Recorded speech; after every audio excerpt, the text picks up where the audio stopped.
What's up, everybody? Sensei Vegan here with Geekcaster. I'm sitting here with the amazing Dr. Sari Ramzan. We go back, right? Yes, we go back, and I always say, Sari, you saved my life. You did. I was following the regular, I say the Western diet, and it was messing me up. You know, high protein, the protein shakes, and of course I came, to you with that bad back injury. Right. And one of the first things you said is, get off that damn meat and dairy.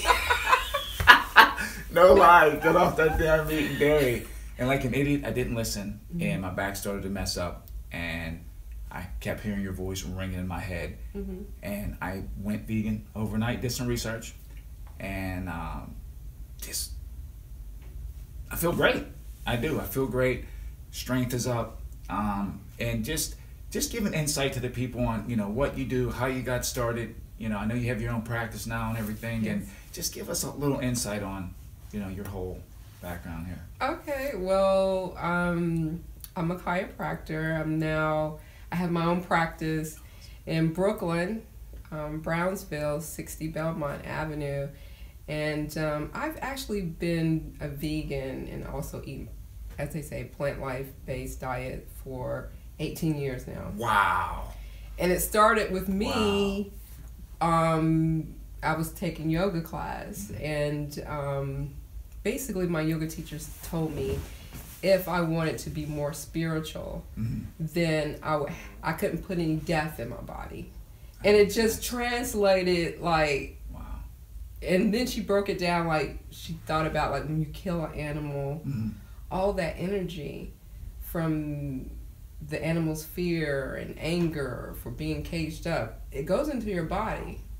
And so from there, I started doing more research and getting in. I was living in Atlanta at this time, and I started to basically go search more on how health and diet is related. Because when you go into any type of medical field and they teach you, they forget about the diet part. Yeah, yep. They only want to cure somebody with a pill, and that's it. And people got to realize that most of the diseases come from what you put into your mouth. Could you please repeat that? Most diseases come from what you put in your mouth. Yeah. And it's not it's very easy. But it's also can be very hard too for people because some of the additives and preservatives, people do get addicted to it. Yeah. Number one is sugar. We get addicted to it in sugars and everything. It is in everything. Yeah. So with that, what also made me want to do more research on basically diet and veganism and plant-based diets is I took a class in chiropractic school called pathology, and that's the class of diseases. Right. And I just started noticing that as an African American, we have the most people with diabetes in this country, heart disease, cancer now, and I'm just looking at the book like, what's going on? Yeah. Because growing up in the 70s, I didn't really see a lot of my people have these type of issues, but now everybody has these issues. It's just common. It's like you get diabetes. Oh, we're supposed to have it. No, we're not. Yeah, we're not. And the only thing it related to was what you were eating. A lot of people say soul food is the best food, but really soul food is slavery food.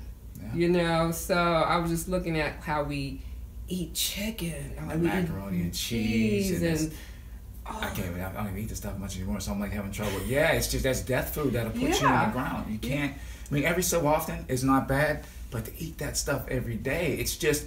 I remember my grandma used to tell us, "Do not pour oil down the drain." And I told that to somebody. I said, "Do you understand what that means?"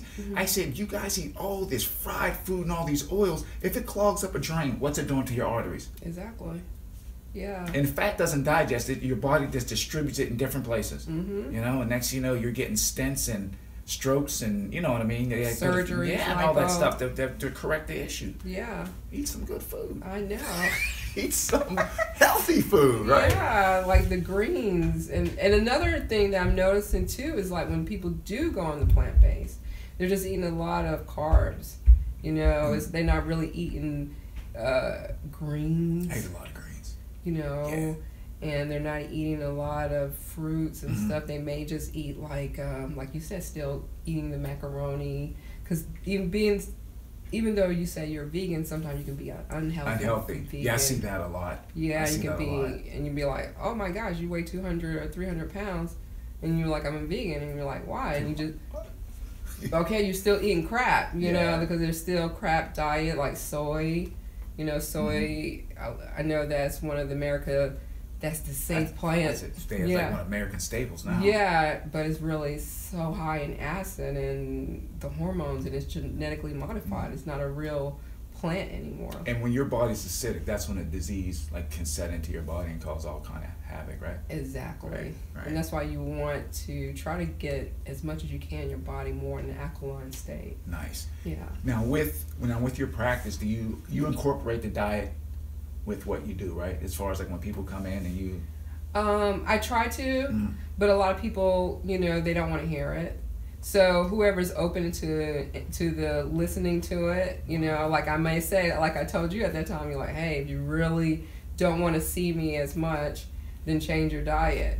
You know, but people, they have a hard time changing, you know. It's crazy. When I came to see you, and you and I, we did was it a Tough Mudder race or something? So yeah, it was crazy. And I think my back was still, no, you actually had fixed my back at that time. Yeah. And it was just like, you saw what I could do. You know what I mean? We were doing different things. But then it got to when my back was so bad, I could barely tie my shoes. So to go from jumping over 12-foot walls and all that type of stuff, and you can't even tie your own shoes in the morning, and being what you did, like I said, all the techniques that you used, and then with the diet combined, hey, you fixed it. You know what I mean? So it's just like diet is key. Plus you have to know what you're doing. It's not like you can just, diet's not everything. It does help. But again, you know what you're doing. Yeah. You know what you're doing. Yeah. And that's why I would tell people, like, you know, like what's going on like in our community, because that's one of my main missions is to try to help change and better our community. Like I do have a nonprofit called the House of Sari. And the House of Sari is basically trying to end poverty. Okay, and one time, and then I feel like how you can do that is through changing your mind, the way you think, and that's through your diet. Right. You know, so I each day, you know, like I'm in the heart of Brownsville, and that's like probably one of the worst neighborhoods in Brooklyn at this moment. But it is changing, and basically, you know, I'm going to take it step by step and help people to learn how to take the mask off and basically eat more plant-based, but still in those communities they do not have the access to the good fruits and the vegetables and things like that. You know, since you said that, I remember, I don't want to like calling people out or anything. I lived in an area in Jersey, and we would go, and this is when I wasn't vegan, and they would always talk about you want to get the organic meats and all that type of stuff. Meat is meat. Meat is foul, period. That's, I mean, you shouldn't be putting it in your body. And just like you say, your body's living. It's not a cemetery. Put live, vibrant foods in it, right? So I would buy like chicken. And I would go to cook it the next day. You'd open it up. It's just rancid and smelling like really bad. So this happened a few times. Yeah. And I believe what they were doing, they were taking meat from another store that was, the date was bad, and putting it in the lower income neighborhoods. So they don't throw that stuff away. No. They kind of just recycle it around, and I believe that's what they were doing. There's no reason why if you buy that stuff, the next day it should be bad. Exactly. You know, that's... Yeah. So just cut out the middleman and don't eat it. Yeah, right. Don't eat it. Don't eat it. Yeah, so that's another thing, just like getting the product into the lower income neighborhoods and stuff like that. So I know tons of community gardens that's going to be happening. Nice. Yeah, so nice. That's awesome. Maybe people could start, you know, either volunteering to get vegetables, you know, locally grown and stuff like that. That would definitely help. That's key too, locally grown. You know where it's coming from. Yeah. It's not coming, you know, when you get that little barcode on it. You know, and that thing just traveled the world just to get to your table. I know. Yeah, so. I know. Now, as far as are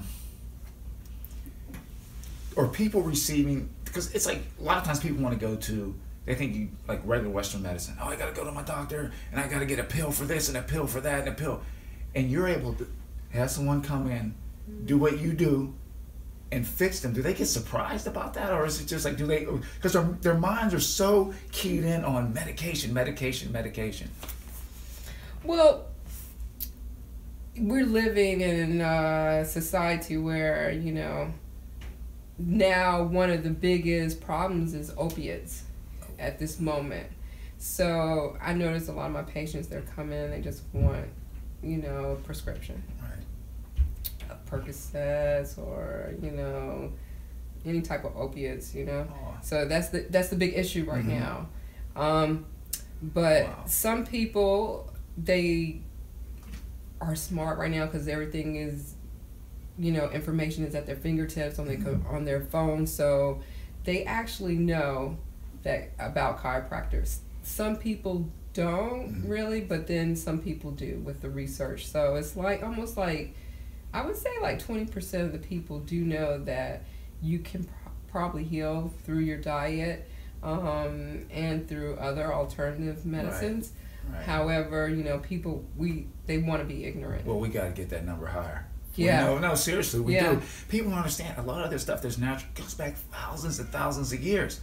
More so than a medication that was made up 6 months ago. Yeah. And they tested on some poor animals, you know, probably killed half the animals. And then just took and put, hey, it's okay, you know. But no, there's just different alternative way. Your body's made to heal itself if you treat it properly. I mean, you look great. I haven't seen you in a few years. I mean, I'll follow you on Instagram and stuff, and definitely follow her on Instagram too. But you look amazing. Thank you. Likewise. That's because of you. You know. But it pays to listen. Okay, so hey, we are going to end part 1, and we're going to jump into part 2 so we can hear more from Dr. Sari Ramsden, and we'll be back with part 2. Welcome back, Sensei Vegan here with Geekcaster with the amazing Dr. Sari Ramsden for part 2 of this amazing interview. So, Sari, if you can give us some tips, some nutritional tips on, you know, what people should stay away from, what they should eat, just give us a little bit, just lay a little foundation for us. Okay, so we already know, like, if we could possibly try to avoid meats because of the acidity, and that would be great. And then if we could stay or cut down sugars, especially like white sugars, because that's really was making people. Now, what about fruits? I know a lot of people say, "Oh, fruit has a lot of sugar." Could you like clarify that a little bit too? Well, I think if you eat fruits in the morning before you start your day or whatever, that'd be the best time to eat it. You know, so you burn and you have your sugars and stuff, because, you know, it depends on what you're trying to do. If you're trying to lose weight or something like that, then, you know, you may have to avoid stuff like that. But fruits is really good, you know, especially if you're doing a plant-based diet. You need that, you know. And I would do more water-based fruits. Gotcha. Yeah, like now the season is coming for watermelons, mangoes. Yep. Guavas, plums, you know. Now you're talking. Those are your high alkaline fruits and stuff. Anything that's closer to what they call the sun. Gotcha. You know? Gotcha. That's what you get. A lot of coconut waters and stuff like that. Yeah. Oh yeah. And then you can't forget about your greens. You know, all your green leafy plants, kales. People don't like greens. I know. Collards. I love collards. Collard greens and mustard greens, turnip greens. Yeah. All that stuff, man. Swiss chard. All that stuff. Yeah, cabbage, that's some good eating right there. So those are the, you know, nuts, you know, different types of nuts are good. Your seeds, you know, and then sometimes it's also good to also fast, you know, do some juicing or do a little cleanse, you know, at the end of the week, you know, do like a 3-day. That's all you need, about 3 days. I mean, I did like a 14-day. I could have did more, but I started cutting down. I wasn't hungry. Yeah, I was strong. See? Skin was flawless. Flawless, people. Don't be afraid to fast. I mean, you don't have to do these. I mean, some people don't like 30-day fast and anything like that, but 3 days is good enough. Hey, even a weekend fast. Exactly. Right? Just to, you know, to give your body a break, because we put in everything. You give your nervous system, your immune system a break, and all, you know, digestive system. Yeah, so there you have it, guys. Yeah. Great tips, great food tips. And so how can we find you in your nonprofit? You can find my nonprofit is thehouseofsari.org. You can donate on the website there. Yeah, and you can also find, if you're looking for a chiropractor, I'm located at 60 Belmont, and the practice is called Bodyworks Chiropractic. Bodyworks. Say it again? Bodyworks. Bodyworks Chiropractic. Yeah. You hear it. You got it from Geekcaster. Again, I'm Sensei Vegan, standing with the amazing Dr. Sari Ramsden. Thank you so much. Give me a hug here, please. Yeah, man. I'm telling y'all, she saved my life, everybody. I thought I knew it all, you know, because I did study nutrition when I went to school. And I always tell people, you stick to the Western diet, you're going to be 6 feet deep. I'm telling you, man. I'm glad that I dropped my ego and I was able to listen. I'm serious, because I was in really, really bad shape. Really, really bad shape again. Sorry. Thank you so much.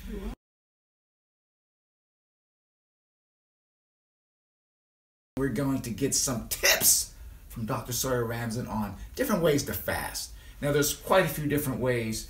If you can just rattle off a few for us.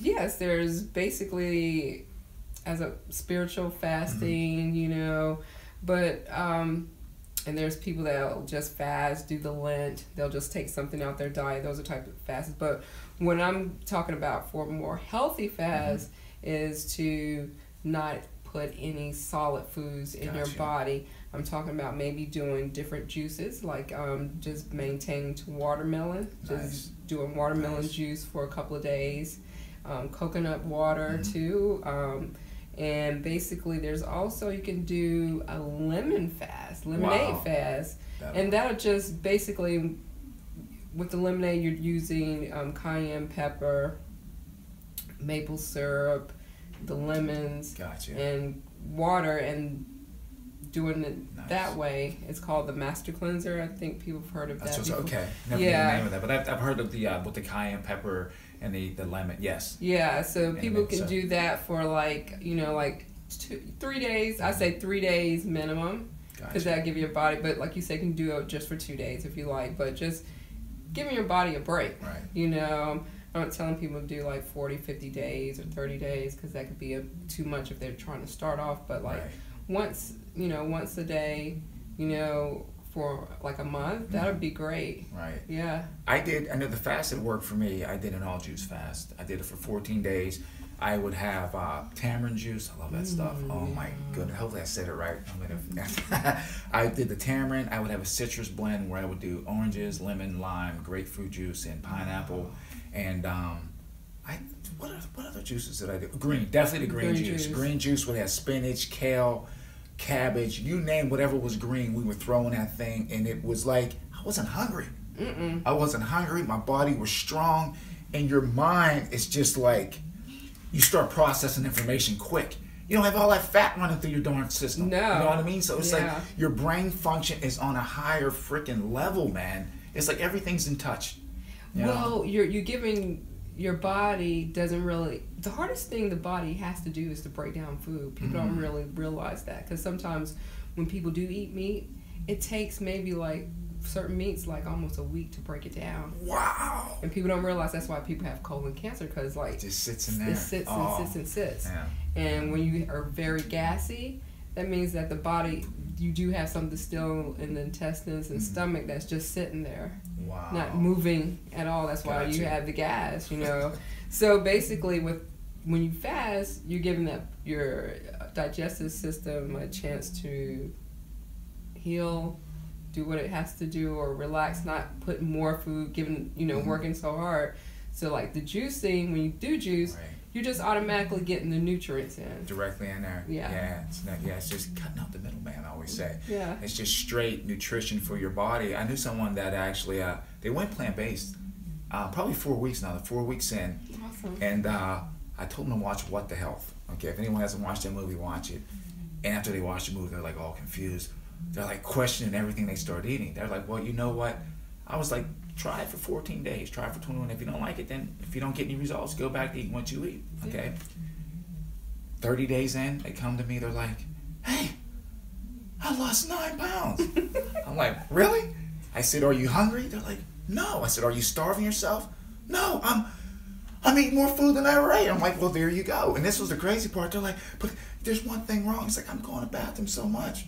I'm like, because you're supposed, some people go to the bathroom like once a week. I know. That's dangerous, man. Yes, that's dangerous. Your body, you should be going at least 2, maybe 3 times a day. Your body's supposed to clean itself out. None of that food is supposed to stay in your system. Yeah. People don't understand that. Yeah. And they're still going strong. Yeah. They're still going strong with the thing. So it's like, it works. It does. It does. It works. Why? It works. Yeah. Yeah. So, and now, how many times a month? I mean, do you fast once a month? Do you do it? I try to fast once a month. Gotcha. Yeah, at least for like I said, 3 days and maybe max 10. Mm-hmm. You know, just to give my body a break. Because sometimes I may tend to overeat. Because as a woman, sometimes we get on our cycle. Gotcha. We just like to eat everything. So that's like, okay, let me just give my body a break. Give it a break. Yeah. Wow. So, I mean, any other things you want to add in, or you just? I think you pretty much covered it. Oh, okay. I think did we get the spiritual side? I don't know if we hit the spiritual side of it. Well, we'll end with the spiritual side. Okay. Yeah. With the spiritual side of fasting, I feel like some people do a water and just add a lemon and you add a little maple syrup or agave because of the brain. The brain needs the sugar. Please say that one more time. Your brain needs glucose. Thanks. So basically, when you're fasting for spiritual reasons or something like that, then lean to basically your spiritual books, read it, and then just go on your journey because it's going to take you there. It's going to take you there. Yeah. Wow. Yeah. Well, there you have it, everybody. Again, the great, amazing Dr. Sari Ramsden. Thank you so much. Thanks. I'm Sensei Vegan with Geekcasters. Thanks for tuning in. Hello. Good night.